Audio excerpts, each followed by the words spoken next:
The much-hyped exhibition showdown between YouTube star-turned-boxer Jake Paul and multi-division world champion Gervonta Davis has been branded no glove lost. But controversy continues to swirl around the bout after details of the rule set were finally revealed this week. Critics, fans, and even some within the boxing community are voicing concern, pointing directly to the staggering 5-stone weight difference between the fighters and questioning the safety and legitimacy of the event.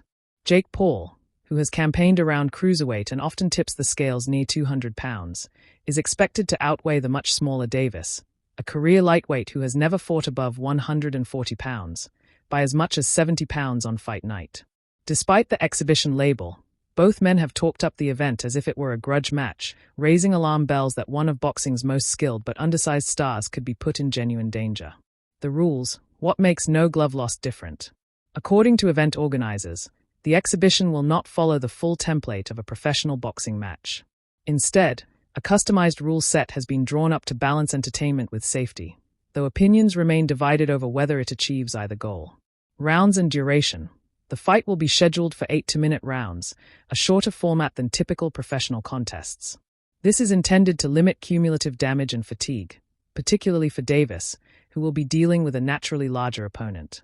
Glove size. Instead of the standard 10-ounce gloves for fighters in their weight range, both Paul and Davis will compete in 16-ounce gloves, designed to soften the impact of punches.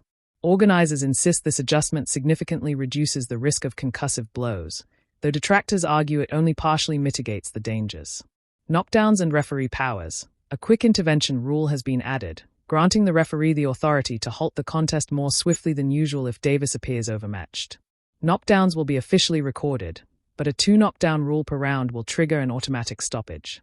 Judging and decision. While 3 judges will score the action ringside, the bout will not be officially sanctioned as part of either fighter's record.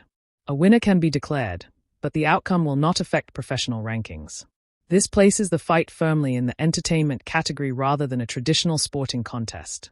Weight terms. Crucially, no catchweight or rehydration clauses have been set, effectively allowing Jake Paul to enter the ring as heavy as he chooses.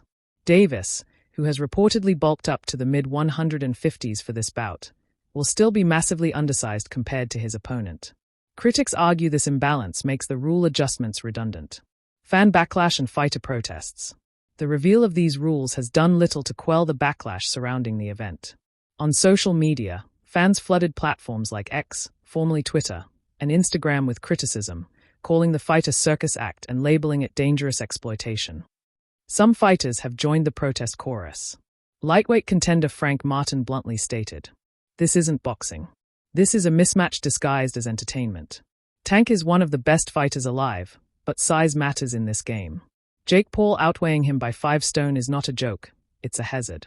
Promoters, however, defended the concept, framing it as part of a growing trend in crossover and exhibition bouts designed to draw new audiences.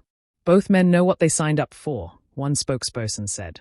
"The rule modifications are there to protect the fighters while giving fans a spectacle. This is about entertainment, not championships." Why Davis took the fight. For Gervonta Davis, the decision to face Jake Paul in such an unconventional matchup has raised eyebrows. Insiders point to a lucrative payday and the chance to expand his star power beyond boxing purists. Davis, one of the sport's pound-for-pound elite, is rumored to be earning a career-high purse from the event, with a share of pay-per-view sales expected to rival the payouts from his title defenses. Davis himself brushed off concerns in recent interviews, saying, "Size don't win fights, skill does.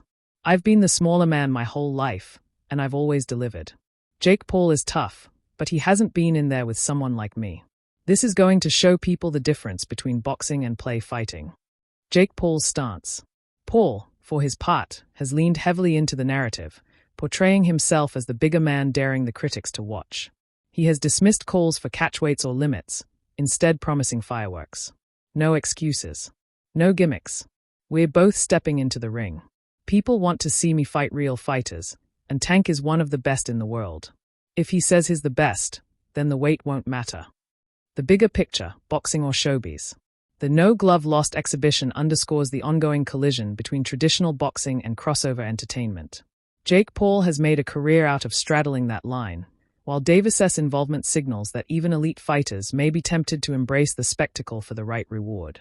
Still, The 5-stone weight gap is unlike anything the sport has seen in modern times at this level. Critics fear a dangerous precedent is being set, where size mismatches are brushed aside so long as the financials check out. For now, the bout remains scheduled to go forward under these newly revealed rules, despite protests and mounting pressure from sections of the boxing world.